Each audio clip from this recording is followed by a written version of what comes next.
मित्रों, आज के वीडियो में आपको दो जानकारी मिलेगी।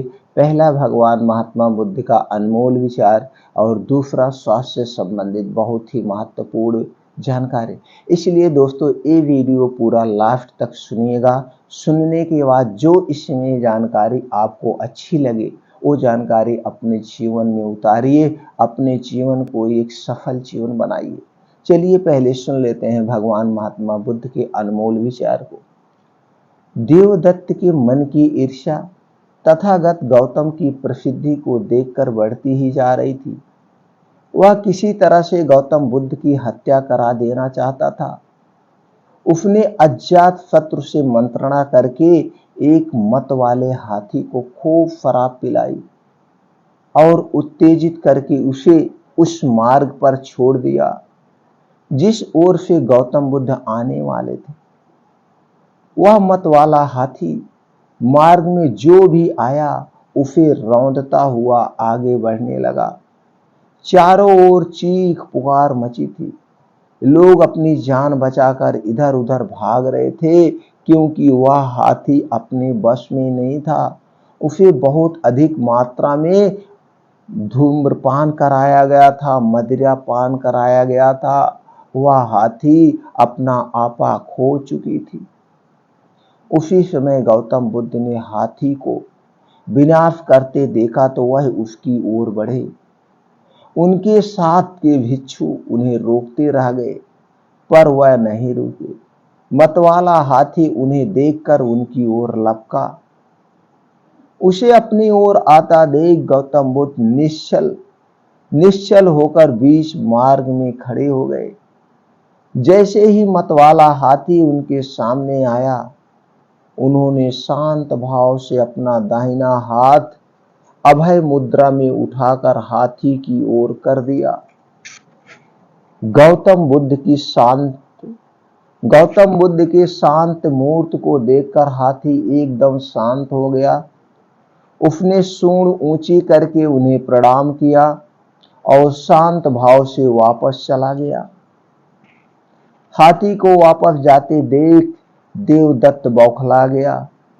उसी रात उसने राज्य के कुछ खूंखार हत्यारों को अजात शत्रु के द्वारा महल में बुलवाया और उनसे कहा, आज रात यदि तुमने इस पाखंडी बुद्ध की हत्या कर दी तो सम्राट तुम्हें बड़ी बड़ी जंजीरें देंगे, सम्राट तुम्हें बड़ी बड़ी जागीरें देंगे, धन दौलत सोना चांदी देंगे। तुम ये हत्याएं करके जो माल कमाते हो वह उससे कहीं ज्यादा होगा। तुम लोग धनिक श्रेष्ठियों की तरह धनवानों की तरह जीवन यापन करोगे। भिक्षु देवदत्त सत्य कहते हैं। अजात शत्रु ने ऐसा कहा, यदि तुमने उसे खत्म कर दिया तो मैं तुम्हें माला माल कर दूंगा। तुम्हारे आज तक के किए सभी अपराध क्षमा कर दिए जाएंगे। हत्यारों के सरदार ने कहा, आप निश्चित हो जाए सम्राट, आप निश्चित हो जाए। भिक्षु देवदत्त का यह कार्य हम चुटकियों में कर देंगे। ऐसा कहकर वह चारों हत्यारे तथागत गौतम की हत्या करने चल दिए। वह चारों हत्यारे भयानक खड़ग उठाए, तलवार उठाए, अपने चेहरों को कपड़े से ढककर वहां पहुंचे जहां भगवान बुद्ध पद्मासन की मुद्रा में बैठे थे। परंतु उन चारों हत्यारों ने जब भगवान बुद्ध की तेजोमय शांत मुद्रा को देखा तो उनके हाथ रुक गए। वह चारों उनके चरणों में गिर पड़े, हत्या करने के बजाय उनके चरणों में गिर पड़े। उनका सरदार बोला, प्रभु हमें क्षमा करें, उस भिक्षु के कहने से हम या जघन्य अपराध करने चले थे, हमें क्षमा करें, हम ऐसा नहीं कर सकते हैं। भगवान बुद्ध ने मुस्कुराकर कहा, तुमने मेरा हित किया ही कहाँ है? तुमने मेरा हित किया ही क्या है जो मुझसे क्षमा मांगते हो? फिर भी मैं तुम्हें क्षमा करता हूं। कृपया मुझे इतना बता दो कि वह भिक्षु कौन है जिसके हृदय की हिंसा वृत्ति को मैं नष्ट नहीं करने में असफल हूं, जिसके हृदय की हिंसा वृत्ति को मैं नष्ट करने में असफल रहा हूं, कृपया उसका नाम बता दीजिए। वह सरदार बोला, प्रभु उसका नाम है देवदत्त, वह सम्राट अजात शत्रु से मिला हुआ है। ठीक है तुम जाओ। भगवान बुद्ध ने उसे माफ कर दिया। दोस्तों, आपको इस छोटी सी कहानी से क्या ज्ञान प्राप्त हुआ, हमें कमेंट सेक्शन में जरूर बताइएगा। चलिए मित्रों, अब जानते हैं स्वास्थ्य से संबंधित आज की जानकारी। दोस्तों, आज हम 6 चीजों के बारे में ऐसे जानेंगे जो हर एक प्रोटीन विटामिन से भरी हुई है।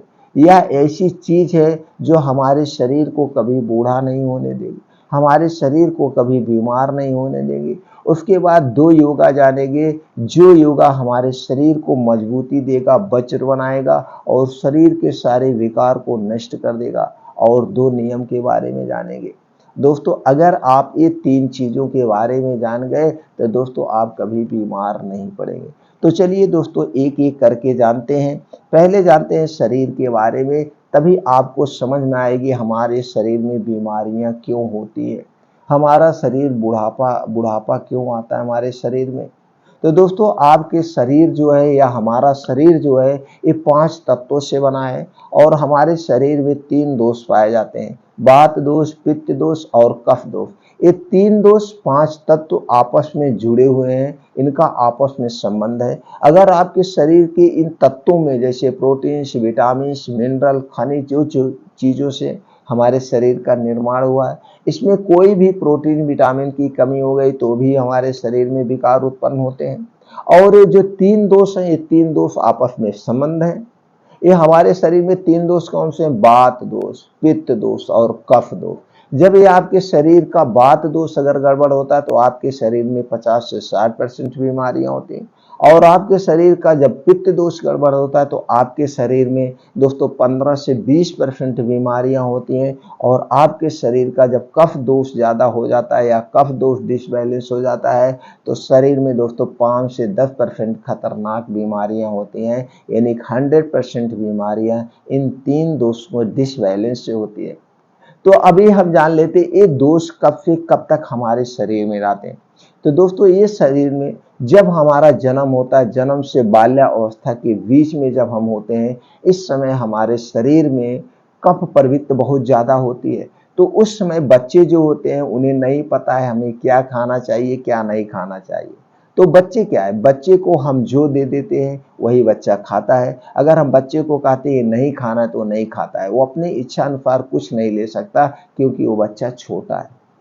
तो हर पेरेंट्स की ये जिम्मेदारी होती है जो कफ बनाने वाली चीजें हैं वो हम अपने बच्चे को ना खिलाएं। अगर आप कफ बनाने वाली चीजें अपने बच्चों को खिलाएंगे तो दोस्तों कफ से संबंधित जितनी बीमारियां होती हैं जैसे टीबी, दमा, अस्थमा, इस्नोफिलिया, निमोनिया, सर्दी, जुकाम, बुखार, ये सारी चीजें बच्चे बीमार हो जाएंगे, पीड़ित हो जाएंगे क्योंकि उनके शरीर में पहले से ही कफ बहुत ज्यादा बन रहा है। और कफ बनाने वाली चीजें लेंगे तो शरीर में कोई भी चीज अधिक मात्रा में जब हो जाएगी तो शरीर हमारा बीमार हो जाता है। तो हमें अपने बच्चों को ऐसी चीजें नहीं देना है, ये हर पेरेंट्स की जिम्मेदारी है। अब जब हम बाल्यावस्था से युवावस्था में प्रवेश करते हैं तो हमारे शरीर में पित्त प्रवृत्ति बहुत ज्यादा होती है। पित्त प्रवृत्ति 14 से 60 साल, ये युवावस्था कब होती है? 14 से 60 साल। ये 14 से 60 साल के बीच में हमारे शरीर में पित्त बहुत ज्यादा बनता है। ये प्रकृति की देन है, क्योंकि इस समय हम बड़े हो चुके होते हैं। इस समय हम बाहर आना जाना या ऐसी पार्टियों को अटेंड करते हैं, ये तमाम चीजें हो जाता है फैमिली की वजह से। तो हम इस समय बहुत चीजें खाने का प्रयास करते हैं, मेहनत करना पड़ता है, तमाम चीजें। तो पित्त ज्यादा इसलिए बनता है, ये पित्त एसिड है जिसे हम एसिड कहते हैं। यही है पाचक रस हम कहो या एंजाइम कहो, कुछ भी कहो। तो दोस्तों ये पित्त उस समय ज्यादा बनता भी है, प्रकृति की देन है, तभी ये सारे खाने उन्हें ठीक से पचते हैं। बस हमें ये ध्यान देना है पित्त बढ़ाने वाली चीजें हमें नहीं खाना है। जो भी चीजें पित्त बढ़ाती हो इसे तुरंत आप अवॉइड कर दीजिए, आप कभी बीमार ही नहीं होंगे, कभी कोई बीमारी नहीं होगी। अगला है दोस्तों, फिर है वात दोष। जब हम युवा अवस्था से वृद्धावस्था में जाते हैं, यानी 60 साल के ऊपर जब हम जाते हैं, तो हमारे शरीर में इस समय वात वाव बहुत ज्यादा होती है। तो वात बढ़ाने वाली चीजें हमें नहीं खाना है, इससे ध्यान देना है। तो अगर इतनी चीजों का आप पालन कर रहे हैं तो आप कभी बीमारी नहीं हो। बीमारी का कारण आप समझ गए क्या क्या कारण है। तो इन तीनों चीजों से संबंधित क्या हमें खाना है क्या नहीं खाना है, बहुत सारी वीडियो पड़ी है चैनल पर, आप वहां से देख के अपने ज्ञान को बढ़ा सकते हैं, अपनी बीमारी को दूर भगा सकते हैं। बीमारी आना ना आना ये आपके हाथ में, बुढ़ापा आना ना आना ये आपके हाथ में। हाँ, कुछ प्रकृति के हाथ में है। जैसे बुढ़ापे का एक समय है कि हम आदमी जैसे इंसान इस समय, कोई दोस्तों आज के समय में 100 साल 110 साल आदमी जी सकता है, लेकिन वो अपने खान पान पे ध्यान दे के, ब्रह्मचर्य का पालन करके, चिंता मुक्त जीवन बिताकर, डेली योगा प्राणायाम करके, ये सारी चीजें आपको अपनाना पड़ेगा, जिससे आप स्वस्थ व निरोग बने रहें। दोस्तों, पहले के ऋषि मुनि अपने इच्छानुसार जीते थे। आदमी का बुढ़ापा आना स्वाभाविक बात है, ये तो प्रकृति की देन है। बुढ़ापा आता भी है, आदमी मरते भी हैं, लेकिन हम कैसे स्वस्थ रहें, कैसे निरोगी रहें, ये हमारे हाथ में, ये हमारे हाथ में। अब जैसे आप ये नियमों का पालन नहीं करेंगे, बीमारियों से ग्रसित हो जाएंगे, तो आप अकाल मृत्यु में चले गए। तो ये हो गया कि हमारी मृत्यु कम हो गई, हमें बीमारी हो गई। तो ये सारे नियमों का आपको पालन करना होगा। अब आप समझ गए बुढ़ापा क्यों आता है, बीमारी क्यों आता है। इससे बचने के लिए आपको क्या करना है। तो अगर आप बीमारी से बचना है तो दोस्तों, पित्त बढ़ाने वाली चीजें नहीं खाना है, वात बढ़ाने वाली चीजें नहीं खाना है, कफ बढ़ाने वाली चीजें नहीं खाना है। तो चलिए उस पर हम एक प्रकाश डाल देते हैं, इसमें क्या क्या नहीं खाना है। इन 3 बीमारियों से बचना है तो आपको क्या क्या नहीं खाना है, सबसे पहले ये जान लीजिए। दोस्तों, चीनी से बनी हुई कोई चीज नहीं खाना है। ये सारी चीजें में एसिडिक पाया जाता है, जैसे चीनी में सल्फर पाया जाता है। अगर आप सल्फर खाएंगे तो इसी से गोला बारूद बनता है, तो आपके पेट में जाएगा तो दोस्तों एसिड बनाएगा, और जब एसिड अधिक मात्रा में बनेगी तो आप जानते ही क्या क्या बीमारियां होती। इसलिए चीनी से बनी कोई वस्तु नहीं खाना है, मैदा से बनी हुई कोई वस्तु नहीं खाना है, रिफाइन किया हुआ तेल व डालडा से बना हुआ कोई सामान नहीं खाना है, डिब्बा बंद पैकेट बंद कोई भी सामान नहीं लेना है। क्योंकि ये सारी चीजें किससे बनती हैं, जो भी सामान है, मिठाइयाँ हैं, टॉफी बिस्किट नमकीन, किससे बनता है, चीनी से बनता है, मैदे से बनता है, रिफाइन या डालडे में छाना जाता है। फिर हमारा स्वाद बढ़ाने के लिए इसमें दोस्तों कुछ बेस डाले जाते हैं, कलरफुल बनाने के लिए आर्टिफिशियल कलर डाला जाता है। फिर इसे 3 महीने 6 महीना 1 साल सुरक्षित रखने के लिए इसमें क्या डाला जाता है, कुछ प्रिवेंटिव डाले जाते हैं, कीटनाशक चीजें डाली जाती, जो सारी चीजें हमारे स्वास्थ्य के लिए हानिकारक है। ये सारी चीजें एसिडिटी बढ़ाएंगी। अब हमें क्या नहीं लेना, कोई भी ठंडा पेय पदार्थ आपको नहीं लेना है।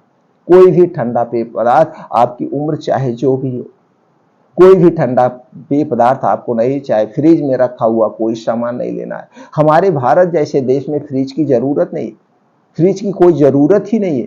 क्यों नहीं जरूरत है, खाना हम ताजा खाते हैं, सब्जियां हम ताजी लाके बना के खाते हैं, तो फ्रिज में रखने की क्या जरूरत है। वैसे भी अगर हम सब्जियों को फ्रिज में रखते हैं तो उसके सारे प्रोटीन विटामिन नष्ट हो जाते हैं। पानी हम ठंडा पीते हैं, बर्फ हम ठंडा लेते हैं, या खाना हम ठंडा करके अगर खाते हैं बना के, तो ये सारी चीजें क्या है, हमारे लिए वायरस हमारे शरीर में बीमारियां ही उत्पन्न करेंगी। तो फ्रिज की क्या जरूरत है। तो आप समझ गए, कोई भी ठंडा पेय पदार्थ नहीं लेना है। तो इसको दूसरे शब्दों में समझते हैं दोस्तों, आपके शरीर क्या है, आपकी शरीर जानते हैं गर्म रहता है, जिसकी शरीर ठंडी हो जाती है तो जान लो राम नाम सत्य हो गया। तो जब आपका शरीर गर्म है, आप जान रहे हैं आपके शरीर का टेम्परेचर 35 डिग्री सेल्सियस है, तो ऊपर से जब आप ठंडी चीज खाएंगे तो क्या होगा, आपके शरीर का तापमान कहीं ना कहीं डिस्टर्ब होगा, और ये ठंडा पानी एकाएक जहां पे जाएगा वहां का कोई ना कोई पार्ट को डिस्टर्ब कर देगा। तो आपका शरीर क्या करेगा, इस पानी को या ठंडी चीज को गर्म करने के लिए उसे एक्स्ट्रा ऊर्जा खर्च करना पड़ेगा, क्योंकि आपके शरीर में 2 तरह के तरल पदार्थ नहीं रख सकते हैं, गर्म और ठंडा है, एक ही समान रहेगा। तो इसलिए हमें कभी भी ठंडा पेय पदार्थ नहीं लेना चाहिए। आपको अपने पाचन तंत्र को दुरुस्त रखना है, बीमारियों से बचाना है, तो आप अपने शरीर के हिसाब से पानी का प्रयोग कीजिए, चीजों का प्रयोग कीजिए, नॉर्मल चीजों, हो सके तो गुनगुना पानी का प्रयोग करिए, तो आपको पाचन तंत्र से संबंधित कभी कोई समस्या ही नहीं होगी। हाँ, किसी किसी को पेशेंट को बताया जाता है, कभी 1-2% पेशेंट को वो कंडीशन होते हैं, आपको ठंडी चीज लेना है या ठंडा बर्फ लेना है, वो बात अलग हो गई। बाकी आयुर्वेद हमारा यही कहता है कि हमें अपने शरीर के तापमान के हिसाब से चीजों का प्रयोग करना है। तो आप समझ गए, आपको नहीं लेना है धूम्रपान, अल्कोहल आपको कभी नहीं करना है, पूरे भविष्य में नहीं करना है। और खाना खाते समय पानी नहीं पीना। खाना खाने के 1 घंटे पहले पी सकते हैं, खाना खाने के 1.5 से 2 घंटे बाद पी सकते हैं। इस पे बहुत सारी वीडियो पड़ी है, आप देख सकते हैं। और कुछ नियम है, जैसे दोस्तों आपको क्या करना है, खाना खाने के पूरे नियमों का पालन करना है, पानी पीने के पूरे नियमों का पालन करना है। इसकी वीडियो पड़ी है, आप देख सकते हैं। सबसे और जरूरी जो है, चिंता मुक्त जीवन जीने की आदत डाल लीजिए। चिंता मुक्त, चिंता चिता के समान है, हमेशा हंसिए, खेलिए, खुश रहिए, तभी आप स्वस्थ रहेंगे। एक नियम आपको जरूर अपनाना है, वो 2 नियम के बारे में आप समझ गए, खाना खाने के नियम, पानी पीने के नियम और प्रकृति के नियमों का आपको पालन करना है। अब प्रकृति के नियम क्या है, तो आपको समय से सोना है। जैसे सूर्य डूबने के पहले आपको खाना खा लेना है। अगर नहीं खा पा रहे हैं तो दोस्तों लेटेस्ट 8 बजे तक खा लीजिए और 10 से 11 बजे तक सोने का प्रयास करिए। 10 से 11 बजे जब आप सो जाएंगे तो आप ब्रह्म मुहूर्त में उठ जाएंगे। 4 से 5 बजे आप जगिए, उठने के बाद 2 से 3 गिलास गुनगुना पानी पीजिए। अब आप निकल जाइए मॉर्निंग वॉक। मॉर्निंग वॉक में आप 5 से 6 घंटे की मॉर्निंग वॉक करिए और इसको आधे घंटे में कवर करने का प्रयास करिए और हो सके तो नंगे पाँव करिए। नंगे पाँव जब आप जमीन पे या घासों पर चलेंगे तो दोस्तों जो ओस की बूंदें हैं आपके शरीर में लगेंगी, तो दोस्तों घासों की तरह, जैसे घास हरी भरी है उसी तरह से आपका शरीर हरा भरा हमेशा बना रहेगा, आपके चेहरे पर लाइटिंग बने रहेगी, इसके बहुत सारे बेनिफिट है।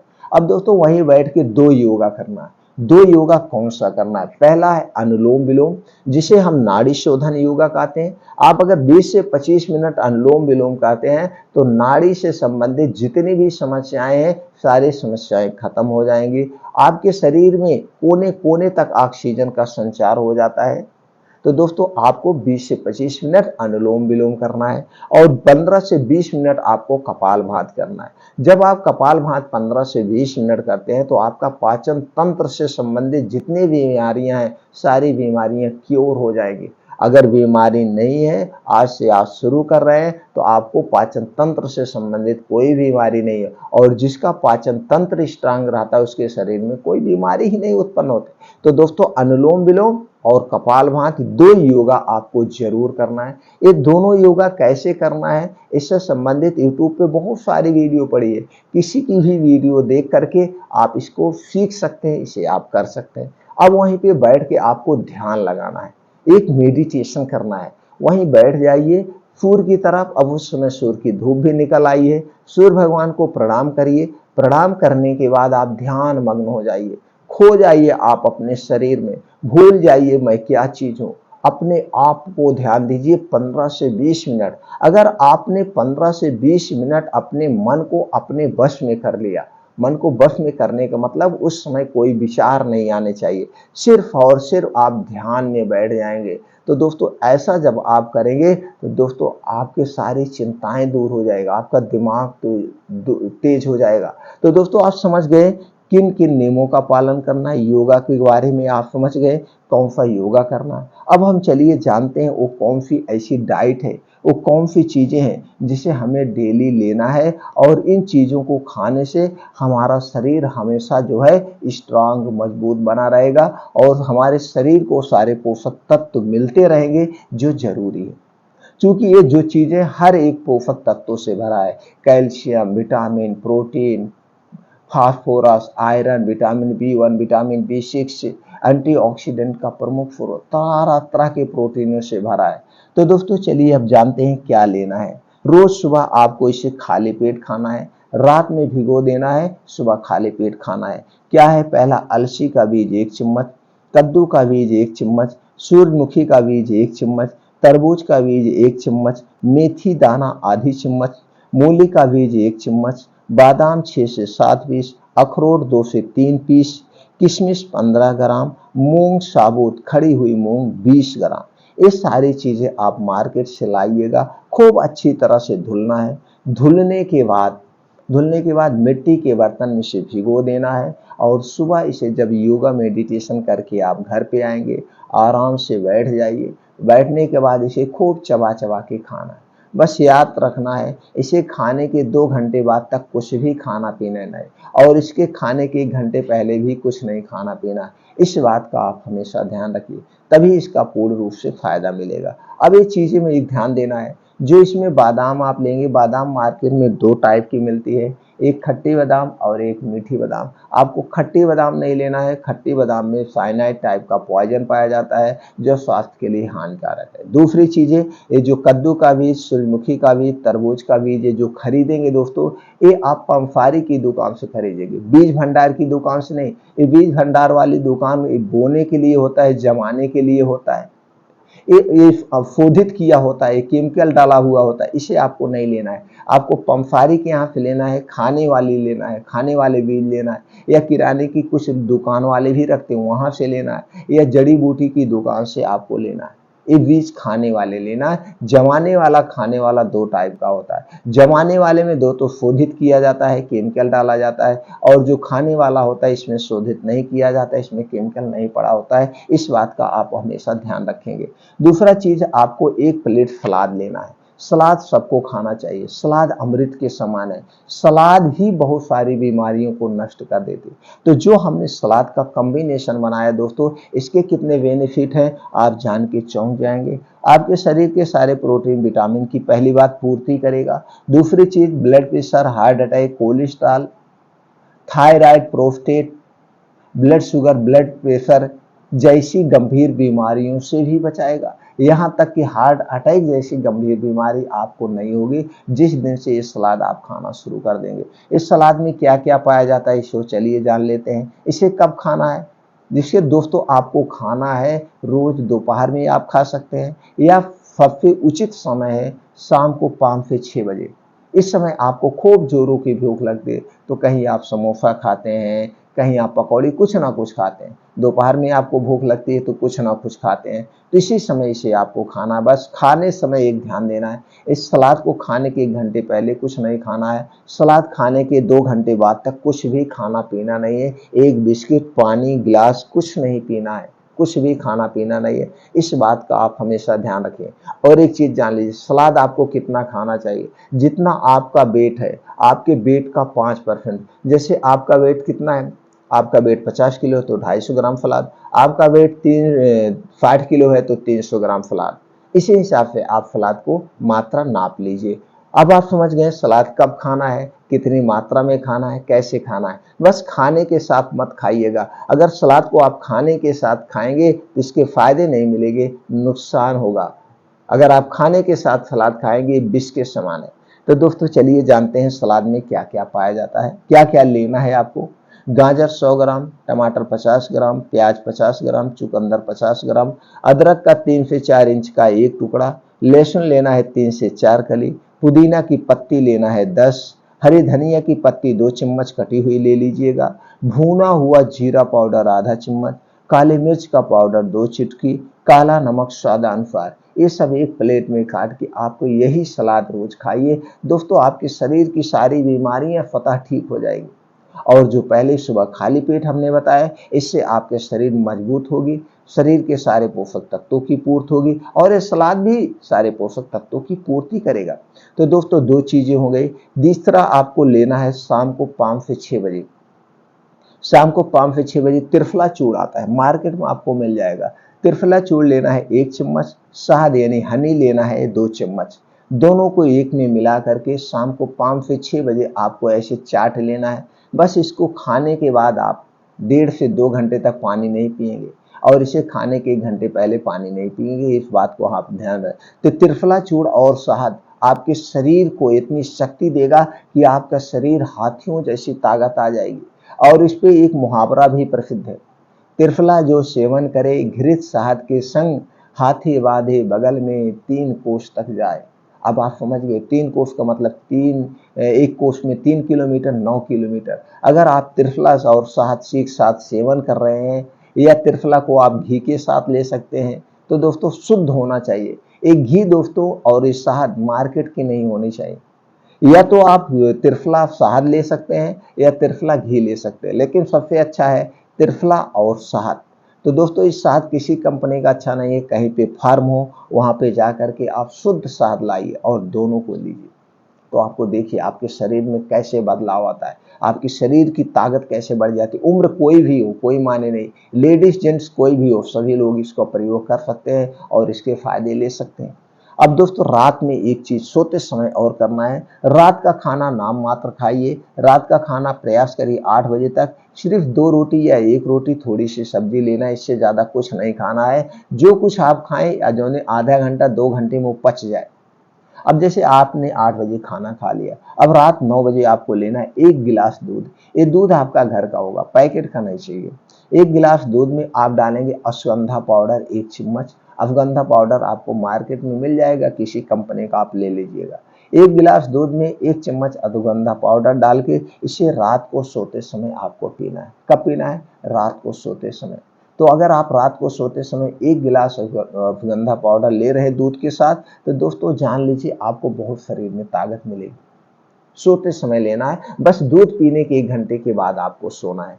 1 गिलास दूध 1 चम्मच अश्वगंधा पाउडर सोते समय। कितना दिन तक लेना है? लगातार आप इसे 1 महीने ले सकते हैं, लगातार आप 3 महीने ले सकते हैं, लेकिन 3 महीने से ज्यादा नहीं लेना है। 3 महीने के बाद अगर आप कंटिन्यू करना चाहते हैं तो 15 दिन का गैप करना पड़ेगा, 20 दिन का गैप करना पड़ेगा, फिर 15 से 20 दिन बाद आप इसे कंटिन्यू कर सकते हैं, लेकिन इससे ज्यादा नहीं लेना है। तो दोस्तों ये प्रक्रिया आप अपनाकर अपने शरीर को वज्र बना सकते हैं, अपने शरीर की शक्ति को बढ़ा सकते हैं, शरीर की बीमारी को भगा सकते हैं। बुढ़ापा बीमारी कुछ आपके पास नहीं आएगा।